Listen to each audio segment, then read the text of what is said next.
ఒకవైపు America టూర్కు break, మరోవైపు సొంత పార్టీ ఎమ్మెల్యేలతోటి బల ప్రదర్శనకు స్కెచ్. కానీ అనుకున్న లెక్క ఒక్కసారిగా తారుమారైంది.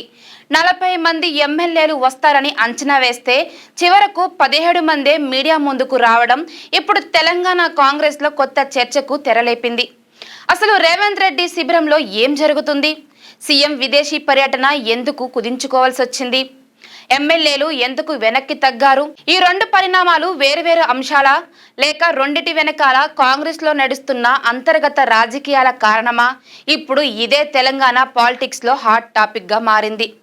అమెరికా పర్యటనకు కేంద్రం పొలిటికల్ క్లియరెన్స్ ఇవ్వలేదన్న అంశంపై కాంగ్రెస్ బీజేపీ మధ్య మాటల యుద్ధం నడుస్తున్న వేళ విదేశాంగ శాఖ మంత్రి క్లారిటీ ఇచ్చింది.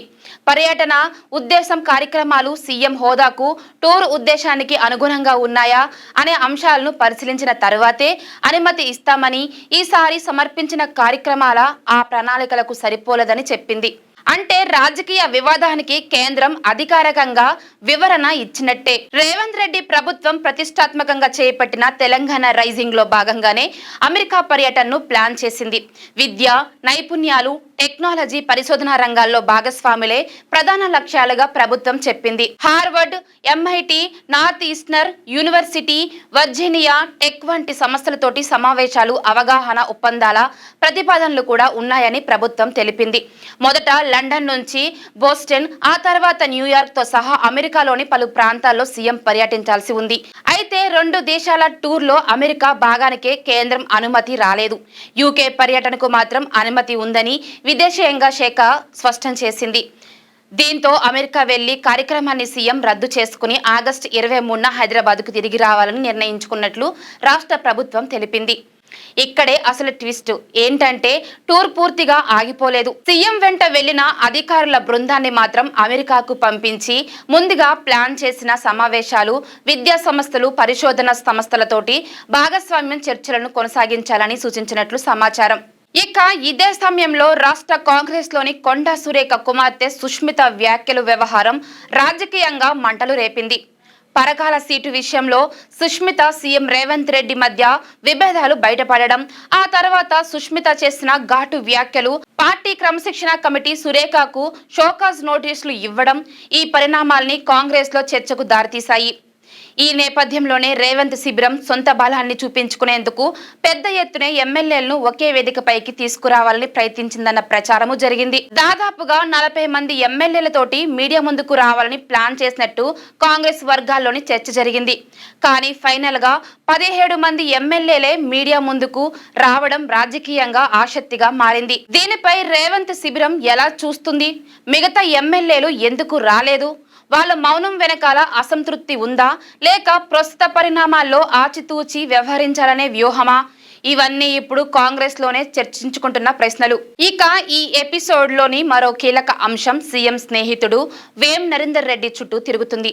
నియోజకవర్గంలో సమస్యలు, అపాయింట్మెంట్లు, సీఎంఓతో సమన్వయం వంటి అంశాల్లో ఆయనపై కొంతమంది ఎమ్మెల్యేల్లోని అసంతృప్తి ఉందన్న ప్రచారం చాలా కాలంగా ఉంది. తాజాగా సీఎం శిబిరంలోకి మద్దతుగా ఎమ్మెల్యేలను మీడియా ముందుకు తీసుకురావాల్సిన పరిస్థితి రావడంతో ఒక్క ఎమ్మెల్యే తోటి వేం నరేందర్ రెడ్డి మాట్లాడిన సమాచారం. ఈ సందర్భంగా కొంతమంది ఎమ్మెల్యేలు తమకు ఎదురైన ఇబ్బందులపై తీవ్ర అసంతృప్తి వ్యక్తం చేసినట్లు కాంగ్రెస్ వర్గాల్లోని ప్రచారం జరుగుతుంది. ప్రజా సమస్యల కోసం మేం ఫోన్ చేస్తే స్పందించరు, ఇప్పుడు అవసరం వచ్చేసరికి మమ్మల్ని గుర్తు చేసుకుంటారు అన్న తరహాలో కొందరు ఎమ్మెల్యేలు నిలదీస్తున్నట్టు సమాచారం. అయితే ఇవన్నీ పార్టీ అంతర్గత వర్గాల నుంచి వస్తున్న ప్రచారాలే. అధికారికంగా అందరూ ఎమ్మెల్యేలు ఇదే వైఖరిలో ఉన్నారని చెప్పడానికి ఆధారం లేదు. కానీ 40 మందిని సమీకరించాలని భావించిన చోట 17 మందితోనే సరిపెట్టుకోవాల్సి రావడం మాత్రం రాజకీయంగా చర్చకు కారణమైంది. ఇప్పుడు ఈ మొత్తం ఎపిసోడ్ ను కలిపి చూస్తే సీఎం రేవంత్ రెడ్డికి ఇది ఒక రాజకీయ లిట్మస్ టెస్ట్ గా మారిందనే చర్చ మొదలైంది. ఒకవైపు అమెరికా పర్యటన రద్దుపై కేంద్రంతో రాజకీయ పోరు, మరోవైపు సొంత పార్టీలోనే ఎమ్మెల్యేల మద్దతును విషయంలో వచ్చిన సందేహాలు, ఇంకోవైపు అధిష్టాన రాష్ట్ర నాయకత్వం మధ్య సమన్వయంపై జరుగుతున్న చర్చలు. ఇవన్నీ కలిపి తెలంగాణ కాంగ్రెస్ లో వాతావరణాన్ని వేడెక్కిస్తున్నాయి. అయితే 17 మంది ఎమ్మెల్యేలు మాత్రమే రావడం అంటే మిగతా ఎమ్మెల్యేలంతా సీఎం వ్యతిరేకులని తేల్చేయడం కూడా సరైంది కాదు. అదే సమయంలో రేవంత్ శిబిరానికి పూర్తి స్థాయిలో బలం ఉందని చెప్పడానికి కూడా ఈ పరిణామం అంత ఈజీగా కనిపించడం లేదు. అసలు ఫోకస్ ఇప్పుడు సీఎం హైదరాబాద్కు తిరిగి వచ్చిన తర్వాత ఏం జరుగుతుందన్న దానిపైనే ఎమ్మెల్యేలతోటి సమావేశాలు జరుగుతాయా? అసంతృప్తి చల్లారుతుందా? కొండా సురేఖ వ్యవహారంపై అధిష్టానం ఎలాంటి నిర్ణయం తీసుకుంటుంది? కాంగ్రెస్లోని అంతర్గత విభేదాలు ఇంతటితోటి ఆగుతాయా, లేక మరింత పెద్ద రాజకీయ పరిణామాలకు దారితీస్తాయా? ఇవే ఇప్పుడు తెలంగాణ రాజకీయాల్లో అసలు ప్రశ్నలు.